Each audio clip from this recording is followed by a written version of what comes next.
what's happening. So, thanks for tuning in, y'all. Yeah, right off the bat, I want to get started with, if you could just sit through like 2 minutes of me talking, I need to explain something. So, I haven't posted a video on my channel in a few weeks, and I was trying to do where I do at least one video a week, and I want to get to where I'm doing like a couple or a few videos a week. Anyways, so, my last video was, I think, Del Hollow, and, anyways, since then, I have done, like, one gun video, a few fishing videos, and me and Cheryl took a, almost a week-long trip out west, which was awesome. But, with saying that, I haven't been able to load any of my videos. So, and what I mean by that is I've switched editing software. I've added a few cameras to my little arsenal, you know, to try to make better content and get some different angles and all that kind of stuff. Anyways, for some odd reason, my computer will not accept some of these clips. And it's really, really frustrating. So I'm having some technical difficulties. And like an example of that is me and Cheryl went fishing one night, had an awesome night. It was going to be an awesome video. And out of like 20 something clips that I was, you know, going to compress into one video, I had like 20 something clips, had a lot of cool footage, and I was able to use like 2 or 3 of those clips. So obviously, you know, that video was going to suck, and you guys would have no idea what we were doing or talking about because it was just going to be all over the place. And that's what has been happening. Now, I hope I can save our trip, because our trip was stinking awesome, and I think y'all would enjoy it. Hopefully I can save that. But other than that, the other ones, I'm not going to, you know, delete them yet, but I cannot make them into a video, and I don't understand why. And so that's what I'm working on. But for some odd reason, this camera right here, it accepts all my clips. So, yeah, so we're just going to have to use this one for a little bit. But if in any video from like here in the next few weeks, if there's like a part where it like jumps completely out of the ballpark and you have no idea like what happened between this point and this point, it is probably because I wasn't able to use that clip and didn't have time to go back and remake the video. So, you know, had to post it, or didn't have to post it, but wanted to post it to get another video out there. So I apologize for that. Other than that, if you have sat through this few minutes of me talking, I greatly appreciate it. So now, let's get started with our day. What are we doing today? Well, last weekend, me and Cheryl and some friends took out the boat. Had a few issues with the depth finder. Ended up coming onto some shallow ground. And Cheryl had to abruptly turn the engine off because of a loud noise. So, some of you already know where I'm going with this, of what that loud noise was. But it didn't just ruin the prop, you know. That would have been not a big deal. Just swap it out with a spare prop. It also busted my skag off, which I will show you all this later. I'm gonna get some stuff prepared, and me and Cheryl are gonna go and grab the boat, take the boat down to the shop, and I'm going to do some welding on it. And if you haven't subscribed to this channel yet, go ahead and just pause it and click on right down there and subscribe it, share it, whatever y'all gotta do. Yeah, let's go. So, we're down at the shop now. Let me give you a little rundown of how this happened. So, we're on a reservoir that is a local reservoir to us, and we've been on this water a whole bunch of times. Like I said, it was me and Cheryl and some friends of ours, and we're gonna go to this little like sandbar. We can get out, the water's only about waist high, and was gonna hang out, have a good time. It was a hot day. So here's what happened. The fish finder that's on the boat, the depth function on it was messing up. So she couldn't see like really, you know, what the depth was. We knew that it was gonna get shallow, but this is not marked in any way, shape, or form. You kinda just watch it. Anyways, we went a little too far. It happens. I'm pretty sure that every boat owner once in their life, you know, ruins a prop, and that's not a big deal. So that's what happened. It ruined the prop. Also, this little piece right through here, that's your skag. It busted part of my skag off. I got really lucky on this one though, and if y'all can see, most of mine, probably 90% of my skag is still here. It just took this little section off right here. Some of you are like, whoa, what do you do? Well, here's what you do. A lot of people take these off and take them to a repair shop and have them repaired. Usually like where you get your prop repaired. Lucky enough for me, I can weld, and I can weld aluminum along with steel. So I just ordered a new skag, which is right there, and I'm just gonna weld it on. Now, What's the skag do? So the skag pretty much helps protect the prop just a little bit and helps with steering. But yeah, in this instance, it didn't really help a whole lot because, you know, it just busted off and the prop got ruined anyways. But other than that, right there is my backup prop. So now, a backup prop is pretty much like a spare tire is to a vehicle. So you're driving down the road, you blow out a tire, you put your spare on. You're driving across the water and you hit your prop, you put your spare prop on. That's it.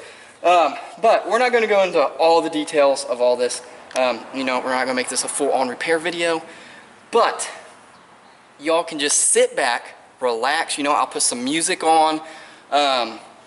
And you guys can just watch me do my thing and we'll get this fixed. Hopefully at the end of this you can't even tell that I did it. Also right there you can kind of see that this skag is bent that way. Hopefully by the time I get done with it, it is straight. And then when it's all said and done, you know, we'll polish it back out so you can't even see my welds, and then it'll be nice and smooth, and then we'll put some paint on it and we'll be good to go. So let's get started.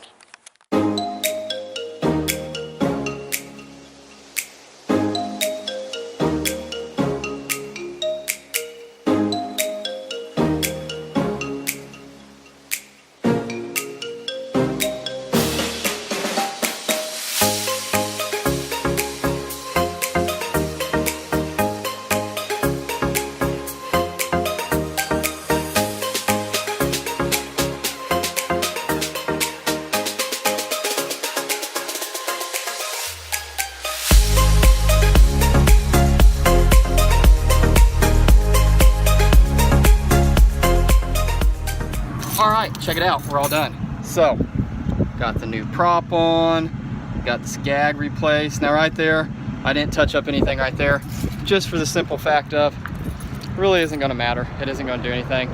So, something y'all don't know is last week I decided to start on the tractor. The old Ford 9N that I talked about a while back, redoing in the summer, I started on it last week. I wasn't planning on starting on it the day that I did, but you know, it was a nice cool night and I had the radio going and just decided to start on it. So I didn't have the camera with me, but I didn't get a whole lot done other than like the hood and some on and end stuff off, and you know, just kind of starting. But I need to reorganize the garage because I need to get, you know, some tables put up and all that stuff, and some of my parts will be in tomorrow. So we're just moving right along. I'm gonna try to have this thing done sometime within the next month. We'll see how it goes. Y'all are talking out there. We'll see how it goes because any of you that have ever done projects, you know how it goes and you know what I'm about to say. You can agree with it that anytime you do a project, it will take probably twice as long as you plan for and twice as much money. That's just how it all goes. I really don't know what this smudge is, but I apologize. Anyways, so yeah, that's where we're at. Some of the parts will be in tomorrow, so I'm going to try to get those on and get the tractor resealed this week, and then get parts in the sandblaster that need to be sandblasted, and then start primering, get the tractor all done, start redoing the whole wiring harness. I'm making a whole new wiring harness, so we'll see how all this goes. Anyways, it is starting to rain again, and I'm like just 5 minutes away from the house, so yeah, I will see y'all there. Alright, we're here. Check it out. Here's what I got going on. There is the tractor. So, got the hood up over there. Basically, the hood is off. I've got part of the wiring harness off right now.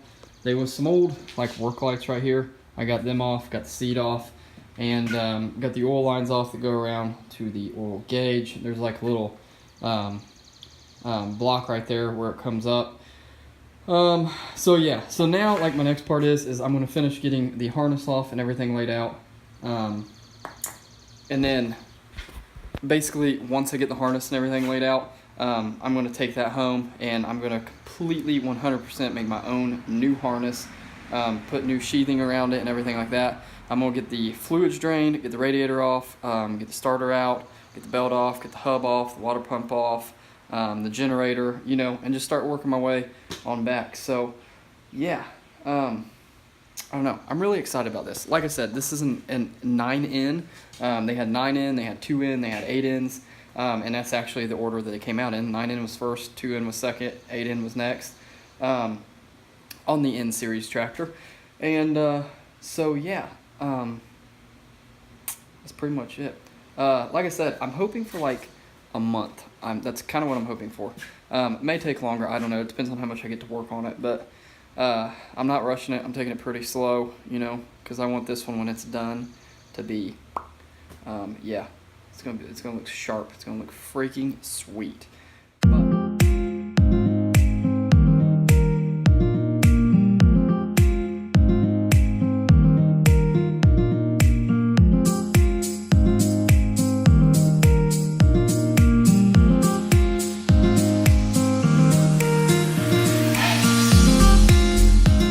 Alright, so, yeah, I'm making, you know, quite a bit of progress. So, here's where I'm at. I got the radiator off, it's over there. Got the water pump off, it's over there, right there. I got the cap and coil off and getting ready to remove the main harness. On these right here, they have a tube that runs down. That's where, like, your harness comes up for your generator and everything. And basically, your main harness comes through here, if you want to call it really a harness. It's like, you know, just a few wires. But your spark plug wires from your cap travel up through here, and then they're in this guard, and then they pop out on each cylinder.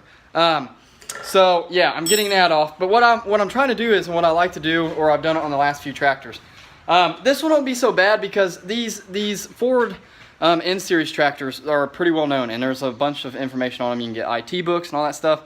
The last one I did was a early 50s Minneapolis Moline Model R for my dad.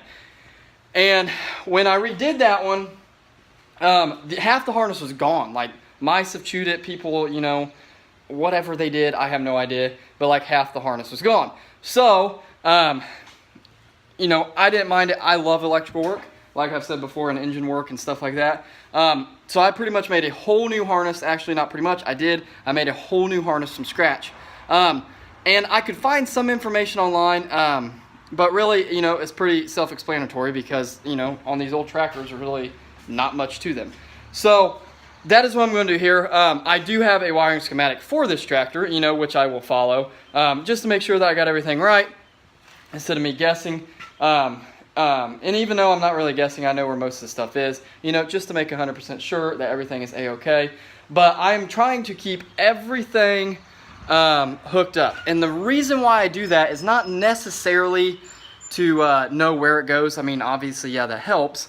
But it's to kind of give my measurements. Because when I go to make my harness, you know, I want it to get as close to possible as fitting just perfectly snug as I can get. And what I mean by that is I don't want a bunch of like wires wrapped up or a bunch of wires that I have to try to hide or something like that. Like, I want it to look like it came off the showroom floor. And I am very, very picky about when I run new harnesses on stuff, not just tractors, anything, vehicles, does not matter. I like to make it look like, you know, it was made from the factory. So, especially on this one, I'm not using standard, just, you know, your big box store auto parts wire loom, you know, the plastic stuff that has a slit down the side of it. I'm not using that. I'm going to special order some to try to make it look as vintage as possible. And so, yeah, it's going to be pretty slick. So that's why I'm trying to do that, because I want everything to kind of be measurement. And I can trim it all back, but like all my connections and everything, once I get done with them, they're done. You know, I'm just going to make everything, you know, as good as I possibly can. So, other than that, I'm getting that done. So what I have to do is like right here, I need to get this battery tray out of the way. This is where the battery sits. I need to get this tray out of the way. And then when I get that out of the way, I'll be able to remove all of my harness and everything and get that out of the way. So yeah. And if you guys noticed in the very beginning, I took a little bit of a coolant bath. For those of you who don't know, I absolutely hate coolant. Out of all the fluids in the automotive world, you know, some people don't like diesel, some people don't like gas, some people don't like rear end lube, especially if like differential lube or transmission lube, something like that, some type of like a gear oil gets hot. It kind of has a, you know, nasty oil or a nasty smell to it. I don't mind that at all. Not at all. I hate coolant. I hate when it gets on me. It gives you nasty, sticky. I just hate it. It's already humid out. It's already humid out in Indiana. It finally quit raining.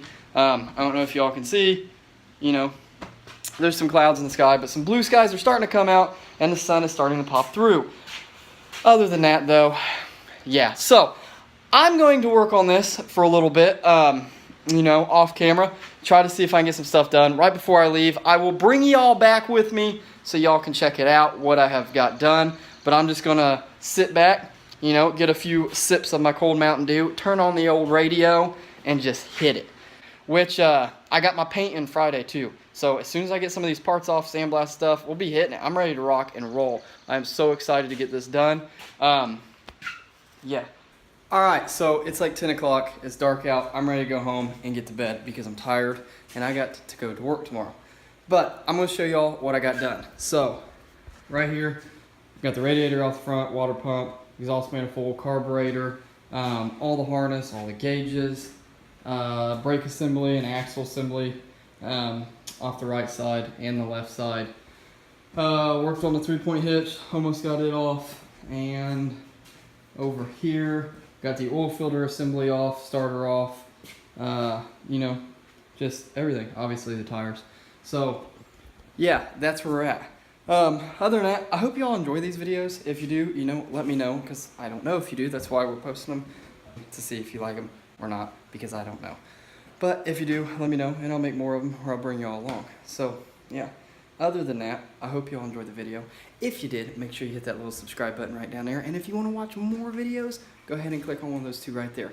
Other than that, thanks for watching, and I will see y'all next time.